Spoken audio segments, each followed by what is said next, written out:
Coco Gauff, who is usually so even-keeled. I feel like she's trying to walk away from the camera there. Coco Gauff got filmed smashing her racket in what she thought was a private area. And now two of tennis's biggest names are going to war over it.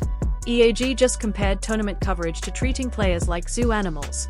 Serena Williams defended Coco's passion and basically told everyone to back off. The fallout from this privacy invasion is getting massive, and nobody's holding back anymore. Should tournaments stop treating players like reality TV stars? Or is constant surveillance just part of being a professional athlete in 2026? I tried to go somewhere where there's no cameras.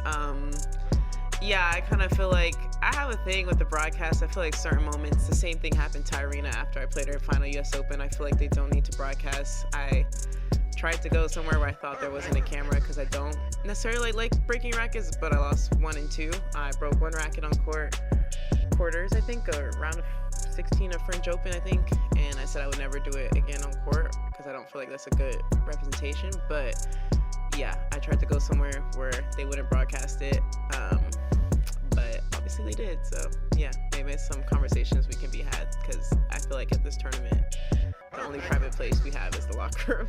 Coco Gauff tried to find privacy after getting destroyed in the Australian Open quarterfinals. She deliberately went to a secluded area in the stadium tunnels, away from fans and cameras, so she could smash her racket and release her frustration without making it a public spectacle. The tournament filmed her anyway, broadcast the footage on television and social media, and turned her private moment into viral content. Now, Iga and Serena Williams are defending her, and their comments are absolutely brutal toward tournament organizers who prioritize content over player well-being. Let's start with Iga, because her quote is pure fire. Yeah, the question is like, are we tennis players or are we like animals in the zoo where they are observed like even when they poop in? After she lost in the quarterfinals to Elena Rybakina, she was asked about the Coco situation and the constant surveillance players deal with at tournaments. Her response?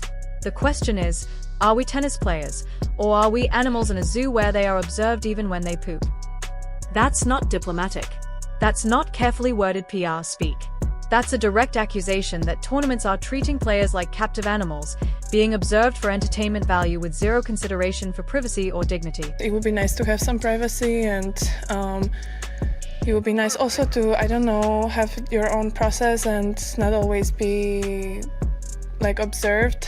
Like, for example, I don't know, in other sports you have some maybe technical things that you want to do, and you have, I don't know, honestly, I don't follow other sports that much, but I guess it would be nice to like have some space where you can do that without the whole world watching, you know. Swiatek wasn't just defending Coco either. She had her own frustrating experience at the tournament that went viral. There's footage of her being denied entry to an area because she forgot her accreditation. The clip spread across social media. People made jokes, and it became a meme. Swiatek made it clear she's fine with media duties because that's part of the job. But it's not our job to be a meme. She's drawing a line between reasonable media obligations and being turned into content for social media engagement without consent. The zoo comparison is perfect because that's exactly what's happening. Tournaments have cameras everywhere, capturing every moment, even when players are clearly trying to be alone. Then that footage gets broadcast and shared like it's entertainment, like players are performing for audiences 24/7 instead of being human beings who need space to process intense emotions. Swiatek calling it out publicly is significant because she's the world #2, one of the biggest names in tennis, and she's not afraid to criticize how tournaments operate. Now, let's talk about Serena Williams, because her defense of Coco is equally important, but different in tone. Serena tweeted, "Passion, caring matters. Nothing wrong with hating to lose." That's validation from arguably the greatest player of all time. Serena is saying Coco's reaction was completely normal and justified. The frustration, the anger, the racket smashing, all of it is just competitive fire from someone who cares deeply about winning. There's nothing wrong with it, and it definitely shouldn't be turned into viral content without her consent. But Serena didn't stop there. She added a light-hearted touch by jokingly offering to show Coco how to demolish a racket in one swipe, Serena style. That's Serena acknowledging her own history of racket smashing, owning it, and making it clear that passionate reactions to losses are part of competitive sports. She's normalizing Coco's behavior while simultaneously criticizing how the tournament handled it. The message is clear. The problem isn't Coco's reaction. The problem is filming it without consent and broadcasting it to millions. The significance of Serena defending Coco cannot be overstated. Serena Williams dealt with more scrutiny, criticism, and invasive media coverage than almost any athlete in history. She was criticized for her emotions, her celebrations, her reactions to bad calls, everything. And now she's using her platform to defend a younger player experiencing the same violations of privacy. That's powerful. That's using influence to create change and protect the next generation of players. Let's go back to what actually happened with Coco, because context matters. She lost to Aryna Sabalenka 6-1, 6-2 in just 59 minutes. That's a demolition. She had 3 winners and 26 unforced errors, which is a nightmare performance at a Grand Slam quarterfinal. After a loss that, music, brutal, of course she was frustrated. Of course she needed to release that emotion somehow. So she walked quickly off the court, found what she thought was a secluded area in the stadium tunnels, specifically away from fans and children, and smashed her racket against the floor. She explained her thinking. I tried to go somewhere where they wouldn't broadcast it, but obviously they did. I feel like at this tournament, the only private place we have is the locker room. She made a deliberate choice to avoid creating a public scene. She thought about the optics, considered that young fans might be watching, and removed herself from view before expressing her frustration. That's mature, responsible behavior, and the tournament rewarded that maturity by stalking her with cameras and broadcasting the footage. Anyway, the fact that Coco said the only private place at the tournament is the locker room is damning. Think about what that means. Everywhere else, hallways, tunnels, practice courts, warm-up areas, all of it is fair game for cameras. Players can't have a private moment. Can't process emotions away from public view. Can't exist without being filmed. That's what Swiatek meant by the zoo comparison. They are being observed constantly, with zero sanctuary except one room. Both Swiatek and Serena are highlighting a fundamental problem with modern sports media: the prioritization of content over humanity. Tournaments want behind-the-scenes footage because it generates engagement. Emotional moments go viral, drive clicks, increase viewership. From a business perspective, filming everything makes sense. But it comes at the cost of treating players like content generators instead of human beings who deserve basic privacy. The all-access culture of modern sports has gone too far. Fans want to feel connected to athletes, want to see the human side, want behind-the-scenes content. That's understandable, but there have to be boundaries. When a player is clearly seeking privacy, when they've removed themselves from public areas, when they are processing the disappointment of a devastating loss, maybe don't follow them with cameras and broadcast their vulnerable moments to millions of people. That's not access. That's exploitation. Serena's comment about passion and hating to lose is important because it reframes the narrative. The initial reaction to Coco's racket-smashing was criticism. People questioned her emotional control, her maturity, her ability to handle pressure. Serena flipped that narrative by saying the reaction shows how much Coco cares. It shows she's a competitor who hates losing. That's a positive trait in sports, not a negative one. The problem isn't her passion. The problem is violating her privacy while she's expressing that passion. Swiatek's frustration about becoming a meme against her is another crucial point. The clip of her being denied entry because she forgot her accreditation spread everywhere. People made jokes, created memes, and it became entertainment. But Swiatek didn't consent to that. She wasn't trying to create content. She made a simple mistake, and it got turned into viral material without her input. That's dehumanizing. That's treating players like every move is fair game for public consumption and mockery.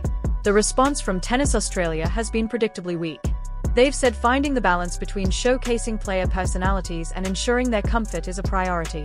But that's meaningless corporate speak. If it was actually a priority, they wouldn't have broadcast Coco's private moment in the first place. They wouldn't have cameras stalking players in areas where they are clearly seeking privacy. Saying something is a priority while continuing to violate that priority is just empty words. What makes this situation worse is that Coco specifically mentioned this happened to Aryna Sabalenka too. After Sabalenka lost the US Open final to Coco, she was devastated and sought privacy to process her emotions. The cameras found her anyway and broadcast her breakdown. So this isn't an isolated incident. This is a pattern of tournaments prioritizing content over player privacy, and players are fed up with it. The fact that two of the biggest names in tennis, the current world number 2 and arguably the greatest player ever, are publicly criticizing tournament operations shows how serious this issue has become. These aren't fringe players with no influence complaining. These are superstars with platforms, using those platforms to demand change. When Iga Swiatek compares the situation to being zoo animals, and when Serena Williams defends passionate reactions and criticizes how they are handled, tournament organizers should be listening. But will they actually change anything? Probably not, because there's too much money in behind-the-scenes content. The viral clips generate engagement, drive social media interactions, increase viewership. As long as that's true, tournaments will continue filming everything because the financial incentive outweighs concerns about player, music, privacy. The only way this changes is if players collectively refuse to participate. And that's unlikely, because most players don't have the leverage to push back without risking relationships with tournaments. Serena's offer to teach Coco how to properly demolish a racket was humorous, but it also made a serious point. Serena smashed plenty of rackets during her career. She had emotional reactions to losses, and she's still considered the greatest of all time. The racket-smashing didn't diminish her legacy. It showed her competitive fire. Coco doing the same thing shouldn't be treated differently just because cameras caught it and decided to broadcast it without consent. The double standard here is also worth noting. When male players smash rackets, it's often framed as passion, intensity, competitiveness. When female players do it, it becomes a meltdown or evidence they can't handle pressure. Coco smashing her racket in what she thought was a private area shouldn't generate this much controversy, but it does because the footage was released without her consent and framed as something scandalous instead of just a normal reaction to a frustrating loss. Swiatek's point about media duties versus being a meme is crucial. Players understand that media obligations are part of professional sports. They do press conferences, interviews, photo shoots, all of it. That's expected and accepted. But there's a difference between fulfilling media obligations and having every moment of your life captured and turned into content without consent. One is professional responsibility. The other is an invasion of privacy. The comparison to reality television is appropriate because that's essentially what tournaments are turning tennis into. Constant cameras, behind-the-scenes footage, emotional moments captured and broadcast for entertainment value. Except reality TV participants consent to that treatment. They sign contracts knowing they'll be filmed constantly. Tennis players sign contracts to play tennis, not to be reality TV stars. The surveillance and content creation should have boundaries, but tournaments are ignoring those boundaries because it's profitable. Coco's explanation for why she smashed her racket in private shows incredible maturity for a 21-year-old. She said she didn't want to lash out at her team because they are good people who don't deserve that. She knows she's emotional, so she removed herself from the situation to release frustration without hurting anyone or setting a bad example for kids watching. That's responsible emotional management. That's taking accountability for your feelings while being considerate of others. And the tournament punished that maturity by filming it anyway. IGA compared tournaments to zoos, treating players like animals. Serena defended Coco's passion and competitive fire. Both are calling out an industry that prioritizes viral content over basic human decency. If you think they are right, hit that like button and subscribe. Drop a comment on whether tournaments will actually change their policies.